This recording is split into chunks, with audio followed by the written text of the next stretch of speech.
শুরু করছি তিন গোয়েন্দা সিরিজের ঈশ্বরের অশ্রু এর দ্বিতীয় পর্ব।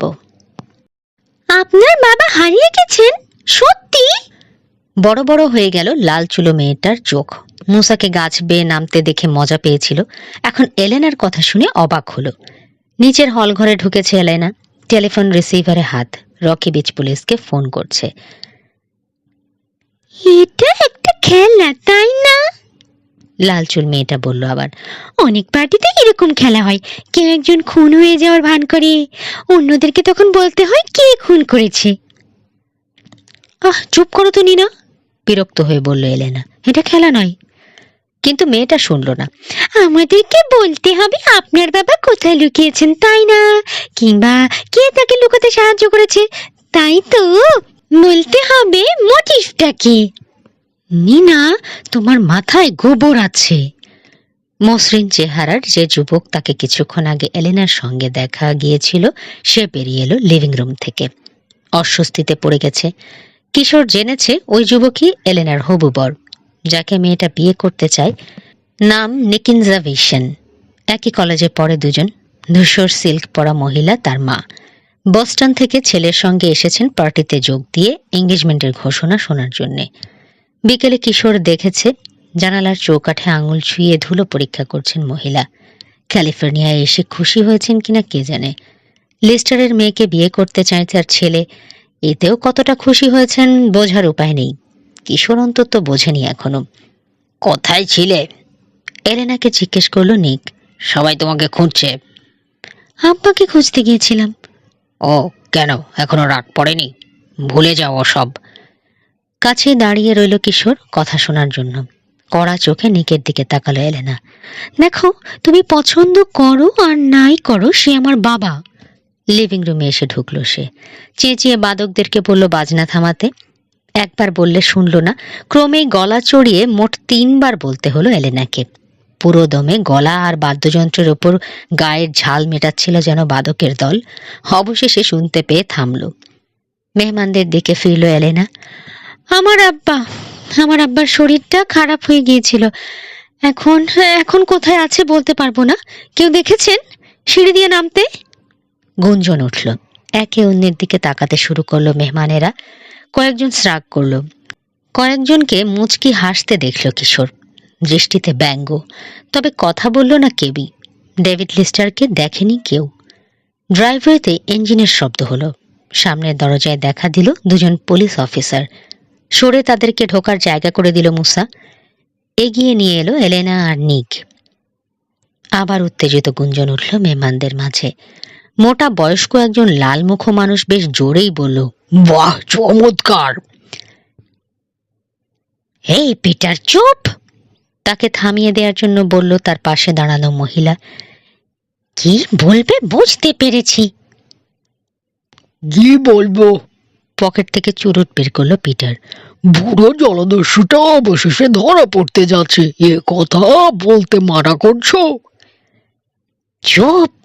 সিগারেট খেতে হলে বাইরে গিয়ে খাও, যাও। হাতে হাত ব্যাগ, তাই শুধু হাতটা নাড়াতে পারল না, ব্যাগটা সহই নড়ল। আরেকটু হলেই লোকটার মুখে বাড়ি লাগতো।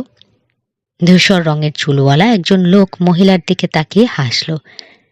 ডেভিড লিস্টার জলদস্যু ছিলেন সত্যি? ডেভিড লেস্টার জলদস্যু ছিলেন সত্যি? এই টোপ, বলল আরেকজন। রিলসের চশমার পেছনে চকচক করছে তার চোখ। তুমি না উকিল, তোমার মুখে এইসব মানায় না কিন্তু। বেশ মজাই পাচ্ছে যেন লোকটা। তুমিও তো তার ম্যানেজার। খোঁচা দিল উকিল। ব্যাপারটা কি অ্যান্থনি?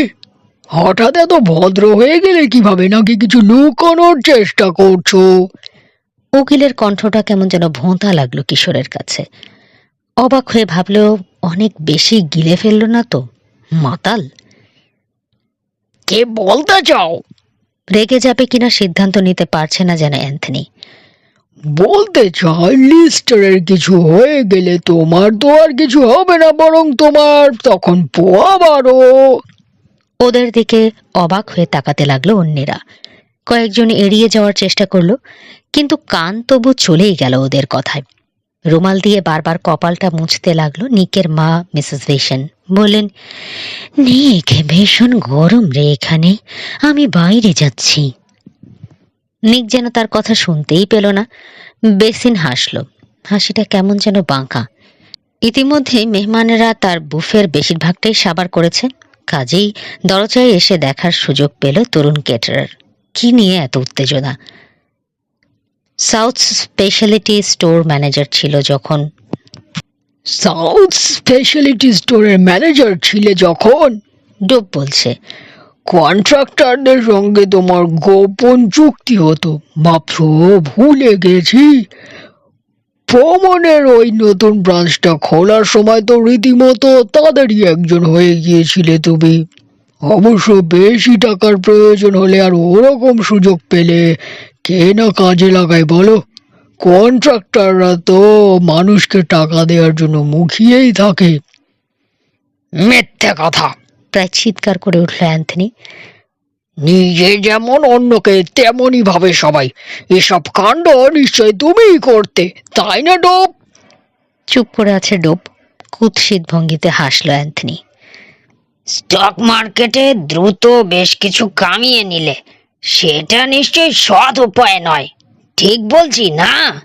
লেস্টারের সন্দেহ ছিল মক্কেলের গচ্ছিত টাকা তাদেরকে না জানিয়ে বিনা অনুমতিতে নিজের ব্যবসায় খাটিয়েছ।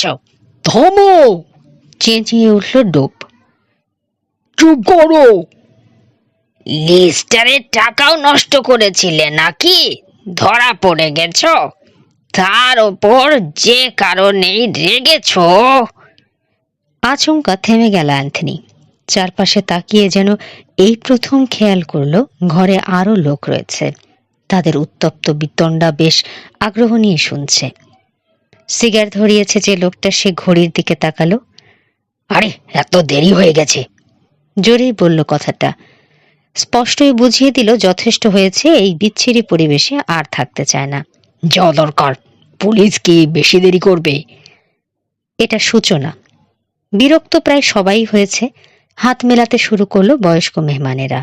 গুড বাই জানিয়ে বিদায় নিতে লাগলো। একসাথে লাঞ্চ খাওয়ার জন্য দিন ঠিক করছে দুজন লোক।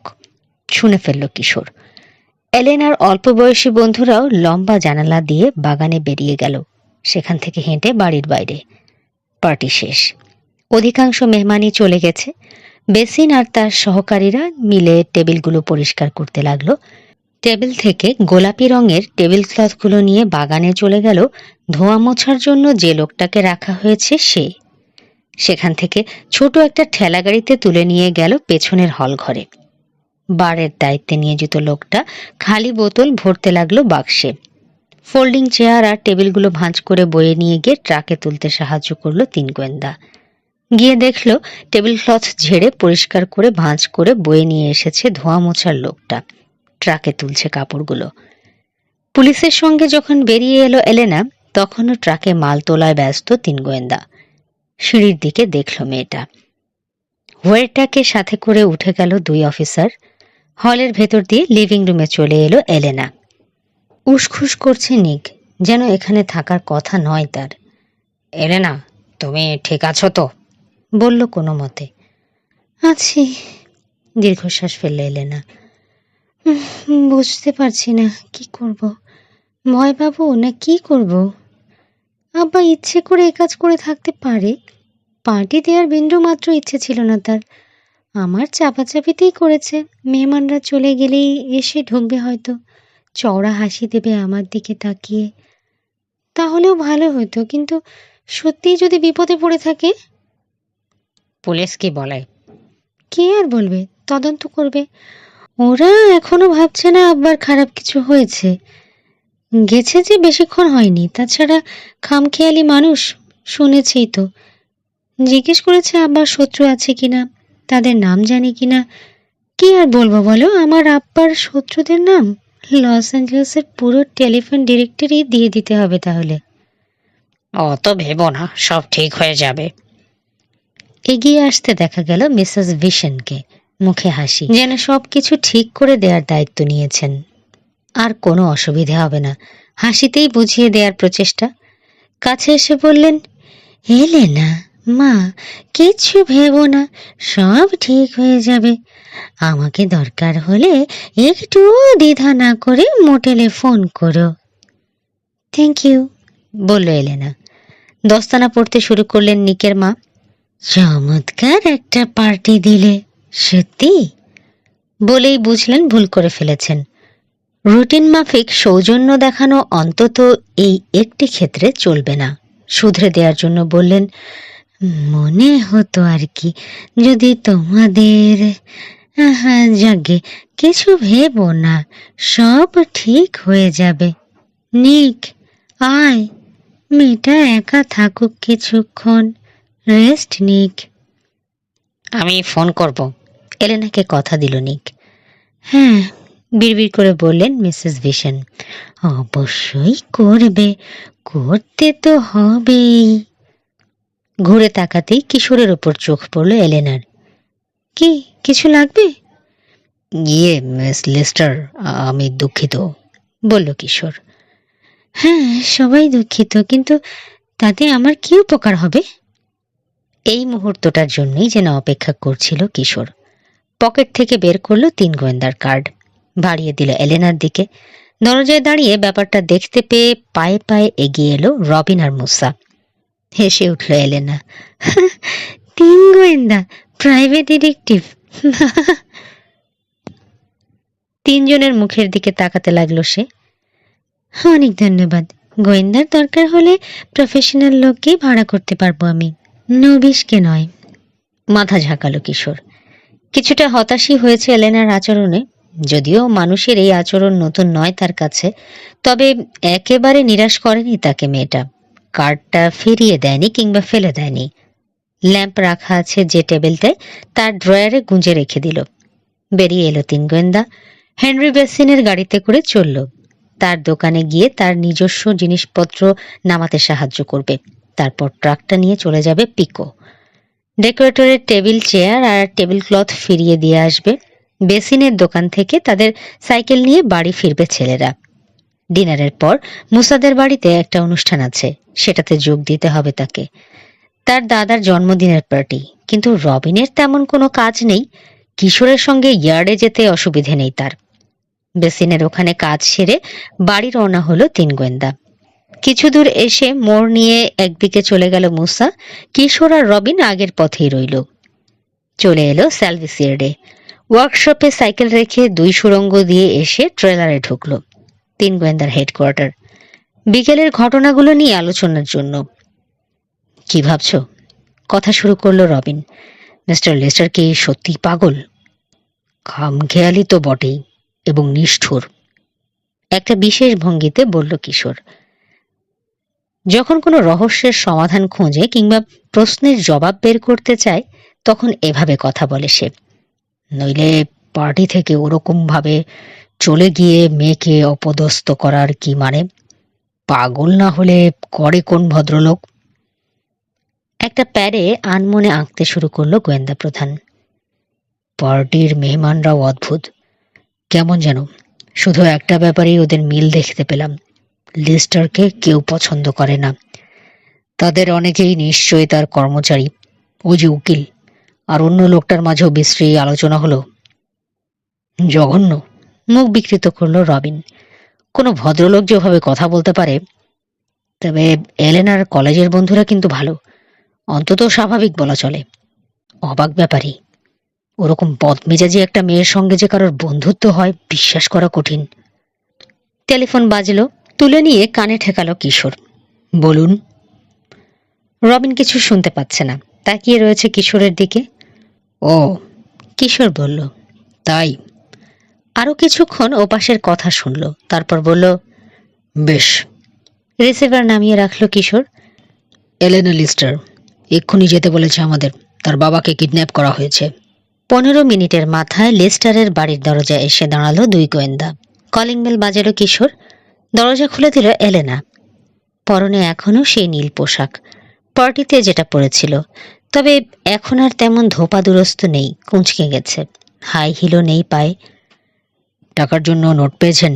জিজ্ঞেস করলো কিশোর। নীরবে এক টুকরো কাগজ কিশোরের হাতে তুলে দিল এলেনা। জোরে জোরে পড়ল গোয়েন্দা প্রধান। বিশপের বই বদল করলেই শুধু ফেরত আসবে বাবা, পুলিশ ডাকা চলবে না, যা করার জলদি করতে হবে, দেরি করলে ভীষণ বিপদ হবে। পেন্সিল দিয়ে বড় করে লেখা রয়েছে বিশপ শব্দটা, বাকি শব্দগুলো খবরের কাগজের পাতা থেকে কেটে সাঁটা হয়েছে। বিশপ শব্দটা খবরের কাগজে হরহামেশা ছাপা হয় না, এলেনা বলল। সেজন্যই পাইনি, হাতে লিখতে হয়েছে। খামে করে পাঠায়নি, শুধু কাগজটা পেছনের দরজার নিচ দিয়ে ভেতরে ঠেলে দিয়েছে কেউ, তারপর ঘন্টা বাজিয়ে দৌড়ে পালিয়েছে। কিডন্যাপিং এ আপনি শিওর? কিশোরের প্রশ্ন। আজ বিকেলে কিন্তু আপনার সন্দেহ হয়েছিল আপনার আব্বা পুরো ব্যাপারটা প্ল্যান করেই করেছেন। না, আব্বা অতটা খারাপ নন, দরজার ঘন্টা বাজিয়ে দৌড়ে পালাতেও পারবে না, ক্ষমতা নেই, জোরে হাঁটতেই কষ্ট হয় ইদানিং। এটা কিডন্যাপিংই। এখন আমাকে বিশপের বই খুঁজে বের করতে হবে। কোন বই ওটা, এ ব্যাপারে বিন্দু মাত্র ধারণা নেই আমার। তোমাদেরকে সেজন্যই ডেকেছি, বইটা খুঁজতে আমাকে সাহায্য করতে হবে। নোটটা তুলে ধরল কিশোর। এটার কথা পুলিশকে জানানো উচিত, জানিয়েছেন? না, তোমরাও বলবে না, কারণ লোকটা বলতে নিষেধ করে দিয়েছে। এই ঝুঁকি আমি নিতে পারবো না, এমনকি আমার আব্বার মতো বদমেজাজি লোকের জন্যও না, বিপদে পড়বে। আরও একটা কথা আছে, তার খারাপ কিছু হলে আমারও সাংঘাতিক ক্ষতি, সম্পত্তির একটা কানাকড়িও পাবো না। উইলে সেরকমই লেখা আছে, যদি অস্বাভাবিক মৃত্যু হয় তার, কিংবা গায়েব হয়ে যায় রহস্যজনকভাবে, তাহলে আমাকে ফকিরের মতো ঘাড় ধরে এ বাড়ি থেকে বের করে দেওয়ার নির্দেশ দেওয়া আছে। বোঝো এবার কেমন বাপ আমার। আমার কোনো দোষ না থাকলেও বঞ্চিত করা হবে তখন আমাকে। মাথা দোলালো কিশোর। চমকে গেলে নাকি? আব্বা সবসময় খারাপ দিকটাই ভাবে আর আমাকে সন্দেহ করে, আমার তাই মনে হয়। ভেবে দেখো, নিজের মেয়েকে অবিশ্বাস করে, নইলে ওরকম উইল লিখতে পারতো। থাকো সব কথা, এসো কাজ শুরু করি গে। ঘুরে সিঁড়ির দিকে রওনা হলো এলেনা, তাকে অনুসরণ করলো ছেলেরা। মেয়ের মুখে লিস্টারের অদ্ভুত চরিত্রের কথা শুনে অবাক হয়েছে। ওপরের হল ঘরে একটা ভ্যাকুয়াম ক্লিনার লাগানো হয়েছে, ছেঁড়া বালিশের পালক যতটা সম্ভব পরিষ্কার করে ফেলেছে এলেনা, তবে পুরোপুরি পারেনি, বিভিন্ন জায়গায় কিছু কিছু রয়ে গেছে এখনো। তা নিয়ে মাথা ব্যথা নেই গোয়েন্দাদের, যে কাজ করতে ডাকা হয়েছে ওদের সে কাজে মনোযোগ দিল। ডেভিড লিস্টারের শোবার ঘর থেকে শুরু করলো বই খোঁজা। বিভিন্ন বিষয়ের উপর লেখা বই রয়েছে এখানে। দর্শনশাস্ত্র, রসায়নশাস্ত্রের মতো কঠিন বিষয় যেমন রয়েছে, তেমনি রয়েছে পাখি নিয়ে গবেষণার বই। তার পাশাপাশি রয়েছে হালকা বৈজ্ঞানিক কল্পকাহিনী, অভিধান আছে, আছে মূল্যবান পাথরের উপর লেখা বই। ঠিক তার কাছেই রয়েছে ডিকেন্সের লেখা সুদৃশ্য চামড়ায় বাঁধানো এক সেট বই। এই যে এটা পেলাম। ধুলো পড়া নোংরা মলাটের একটা পেপার ব্যাগ বই তুলে ধরল কিশোর। নাম the bishop murder case, S Van ডাইনের লেখা একটা রহস্য কাহিনী। বইটা নিয়ে হলদেটে পাতাগুলো উল্টাতে লাগলো এলেনা। দূর, এটার জন্য কিডন্যাপিং এর মতো একটা অপরাধ করবে না কেউ। থাক, এটা খুঁজতে থাকো। নাকে ধুলো ঢুকছে রবিনের, জোরে হাঁচি দিল। তাক থেকে বই নামিয়ে মলাট দেখছে, নাম পড়ছে, আবার তুলে রেখে দিচ্ছে আগের জায়গায়। বলল, অনেক পড়াশোনা করেন আপনার আব্বা, তাই না?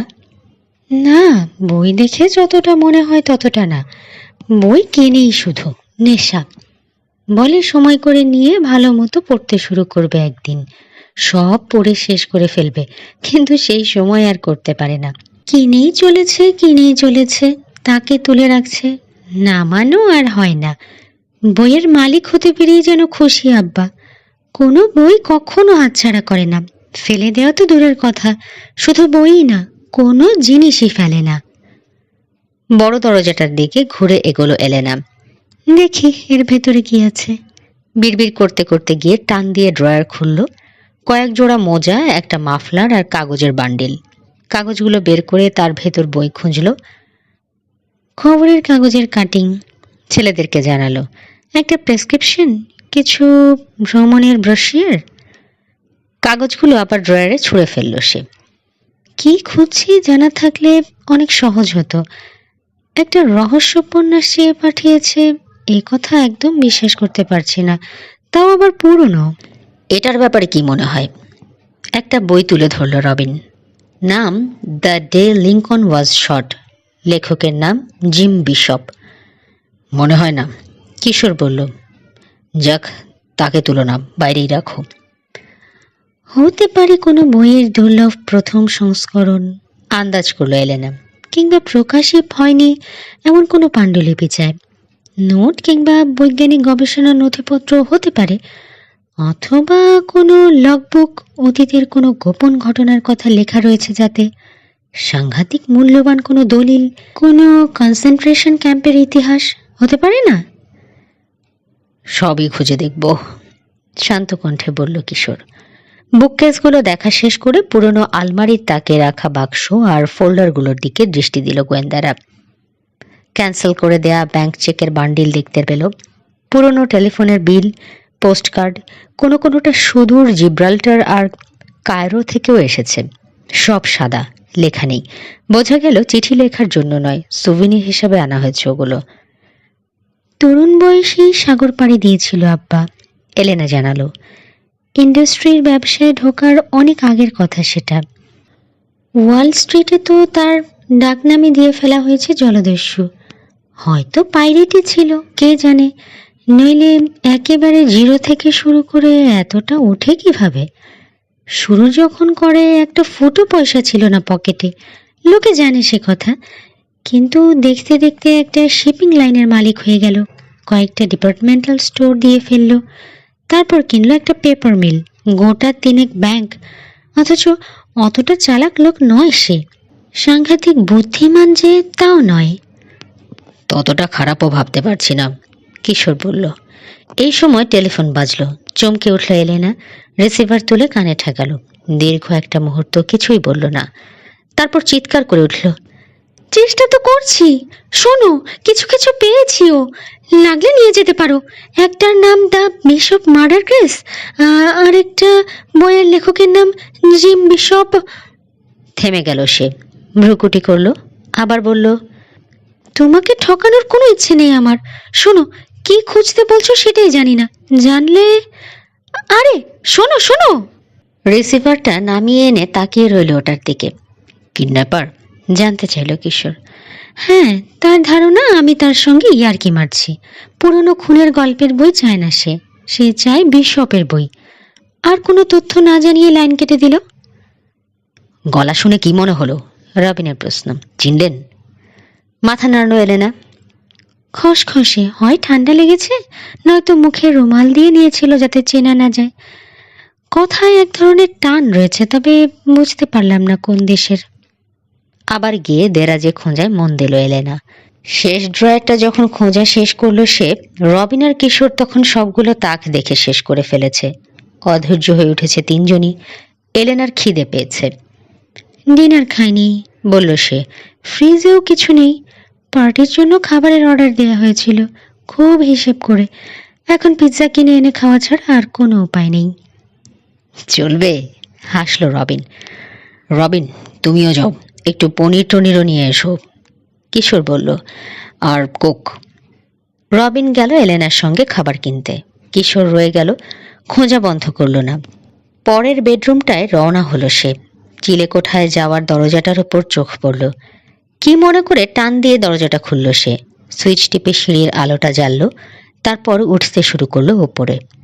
এক কোণে ঠেলে সরিয়ে রাখা হয়েছে ট্রাঙ্কগুলো। বাক্স আর বুককেস আছে, তবে উপচে পড়ছে না অন্য জায়গার মতো। দরজার কাছের তাকগুলো থেকে খোঁজা শুরু করলো কিশোর। পাতলা একটা বই টেনে বের করলো। নাম the secret of typewriting speed, 1917 সালে লেখা। বইটা আবার তাকে রেখে দিল। কানে এলো নিচে দরজা বন্ধ হওয়ার শব্দ। রবিন, ডাক দিল সে। তুমি? জবাব এলো না। তাকের দিক থেকে ঘুরে কান পাতল কিশোর। হঠাৎ বুঝতে পারল রবিন কিংবা এলেনা নয়। পিৎজা নিয়ে এত তাড়াতাড়ি আসার কথা নয় ওদের, কিন্তু কেউ একজন ঢুকেছে। আর ডাকলো না কিশোর, নড়লও না, স্থির হয়ে দাঁড়িয়ে রইল। পদশব্দ শোনা গেল, উঠে আসছে কেউ। কাপড়ের খসখস শোনা গেল। সিঁড়ির মাথার কাছে পৌঁছে গেছে বোধহয় লোকটা। ভারী নিঃশ্বাস পড়ছে। কিট করে উঠল লাইট সুইচ। চিলেকোঠার আলো নিভে গেল। হঠাৎ অনেক বেশি অন্ধকার লাগলো কিশোরের কাছে। মনে হলো যেন চারদিক থেকে চেপে এসে ধরতে চাইছে। বুককেসের কাছ থেকে সরে গেল সে, লুকোতে গেল আরেকটা বুককেসের আড়ালে। কিন্তু তার আগেই গায়ে এসে পড়ল উজ্জ্বল আলো, টর্চ। সরে যাওয়ার চেষ্টা করলো কিশোর, সঙ্গে সঙ্গে এলো আলোক রশ্মি, গায়ের ওপর থেকে সরছে না। ঘরে ঢুকলো লোকটা। উজ্জ্বল আলো চোখে পড়ায় আর কিছুই দেখতে পাচ্ছে না কিশোর। লুকানোরও উপায় নেই, বেরোনোর পথ নেই। দরজা আলগে দাঁড়িয়ে রয়েছে লোকটা। পিস্তল আছে কি লোকটার হাতে? চোখের ওপর হাত তুলে এনে দেখার চেষ্টা করলো কিশোর, দেখতে পেল না। যা থাকে কপালে ভেবে লাফ দিয়ে এগোলো। দা চালানোর মতো কোপ মারল লোকটার টর্চ ধরা হাতের কবজিতে। উফ করে উঠল লোকটা, টর্চ খসে পড়ল, ঝনঝন করে ভাঙল কাঁচ। গড়িয়ে সরে যাচ্ছে টর্চটা, কয়েকবার মিটমিট করে নিভে গেল আলো। আবার অন্ধকারে ডুবে গেল চিলেকোঠা। আলো নেই, এবার দুজনেই সমান সমান। অন্ধকারে চলল একে অপরকে পরাজিত করার চেষ্টা। কিশোরের গলা টিপে ধরতে চাইল লোকটা। সরে গেল গোয়েন্দা প্রধান। পিছাতে গিয়ে কিসে যেন পা বেঁধে গেল। উল্টে পড়তো আর একটু হলেই। সামলাতে কষ্ট হলো। হাত পড়ল তার কাঁধে। ঝাড়া দিয়ে সরানোর চেষ্টা করলো কিশোর। ছাড়ল না তাকে আঙুলগুলো, খামচে ধরেছে। হাতটা খুঁজছে বোধহয় মুচড়ে দেবার জন্যেই। আন্দাজে লোকটার চোয়াল সই করে ঘুষি চালালো কিশোর, লাগলো না।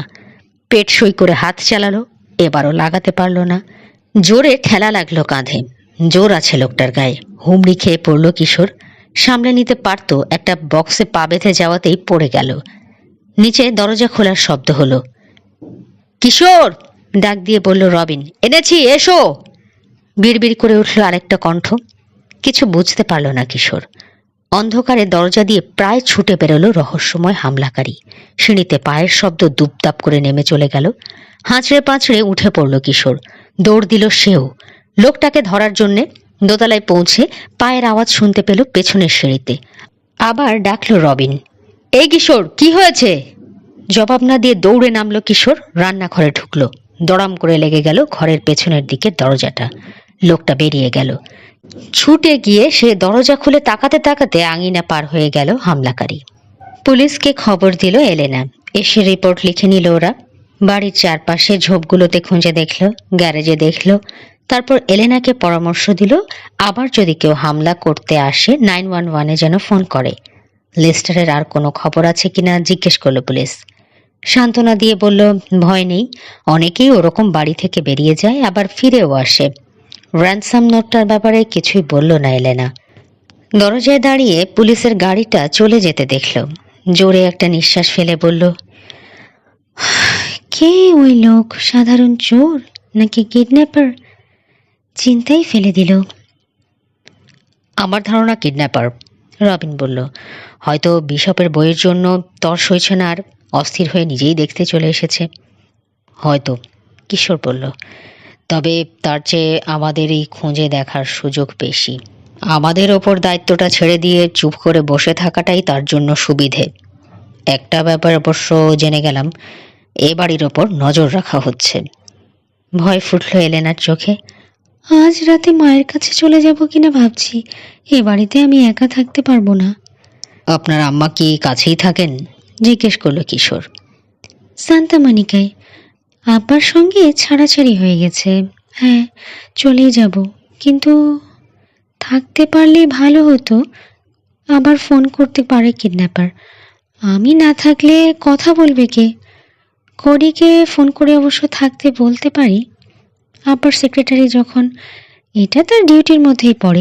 কিছু ওভারটাইম দিলেই হবে। আপনার হবু বর আর তার মা এসে থাকতে পারেন না?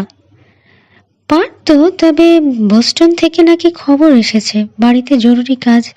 আজ রাতেই চলে যেতে হবে ওদেরকে। গুঙিয়ে উঠল এলেনা। নিক অবশ্য থাকতে চেয়েছিল, আমি মানা করে দিয়েছি। কিশোর বলল, আপনি চাইলে আমি আর রবিন থাকতে পারি। চোখ মিটমিট করলো এলেনা। এমন ভান করতে লাগলো এলেনা যেন প্রস্তাবটায় খুশি হয়নি।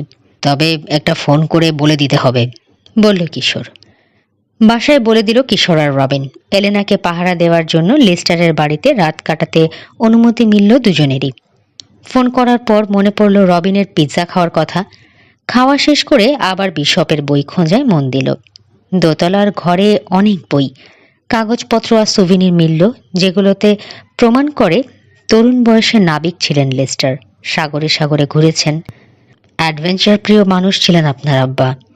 হাতির দাঁতের তৈরি একটা হাতির প্রতিকৃতির দিকে তাকিয়ে রয়েছে রবিন।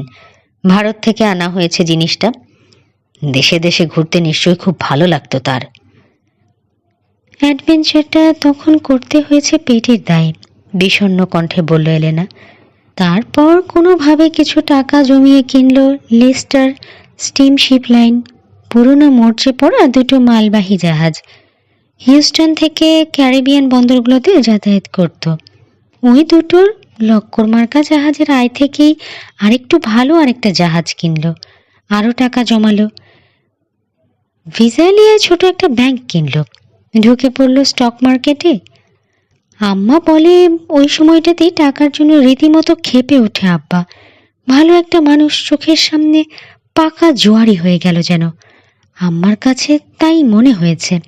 আসলে আমার মনে হয় আম্মা আব্বাকে বুঝতে পারেনি। আপনি পারেন? রবিন জিজ্ঞেস করলো। শ্রাগ করলো এলেনা। মনে হয়, অন্তত আর সবার চেয়ে বেশি। মজুতদারি ব্যবসা আর একটু কম করলে আমি খুশি হতাম। ও কাজটা আমার ভালো লাগে না। মাল কিনে জমিয়ে রেখে সুযোগ বুঝে ছেড়ে দেয়া। অনেক কিছু শিখিয়েছে আমাকে আব্বা, তার মধ্যে ওটা একটা। এর জন্য অবশ্য অনেক সচেতন থাকতে হয়, ভুল করলেই ডুবতে হবে। আমার 5 বছর বয়সে আম্মার সঙ্গে আব্বার ডিভোর্স হয়ে যায়। কলেজে যাওয়ার আগে আম্মার কাছেই বেশি থাকতাম। অন্যখানে থাকলেও পরের দিকে প্রায় দেখা করতাম আব্বার সঙ্গে। তাকে মনে করিয়ে দিতে চাইতাম যে তার একটা মেয়ে আছে। দোতলায় খোঁজা শেষ করতে অনেক রাত হয়ে গেল। গুড নাইট জানিয়ে শোবার ঘরে চলে গেল এলেনা। ওপরতলার হল ঘরে পালা করে পাহারা দেওয়ার সিদ্ধান্ত নিল রবিন আর কিশোর। এলেনার কাছাকাছি থাকতে পারবে এতে। সামনে আর পেছনের দিকটাও একই সঙ্গে নজর রাখতে পারবে। পা টিপে টিপে এসে হঠাৎ ওদের ওপর হামলা চালাতে পারবে না কেউ। প্রথম পালা রবিনের। বেডরুম থেকে একটা আর্মচেয়ার টেনে একটা কোকের বোতল হাতে নিয়ে আরাম করে বসল।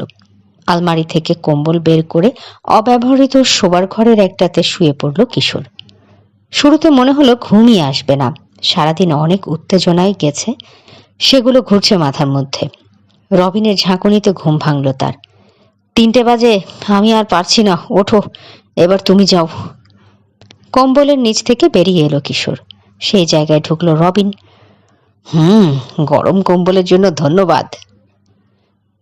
দুঃখিত, তোমার ধন্যবাদটা নিতে পারলাম না, গো গো করে বলল কিশোর। হল ঘরে চলে এলো পাহারা দিতে। ঠান্ডা লাগছে, বসে পড়লো চেয়ারে। তার মনে হলো রাত 3টে হলো দিনের সবচেয়ে বিষণ্ণতম সময়। এখানেই শেষ হচ্ছে ঈশ্বরের অশ্রু এর 2য় পর্ব। পরবর্তী পর্ব শুনতে এবং নতুন নতুন আরো অনেক গল্প শুনতে লাইক, কমেন্ট ও সাবস্ক্রাইব করে সাথে থাকুন গল্প বাই ঘাসফড়িং এর। ধন্যবাদ।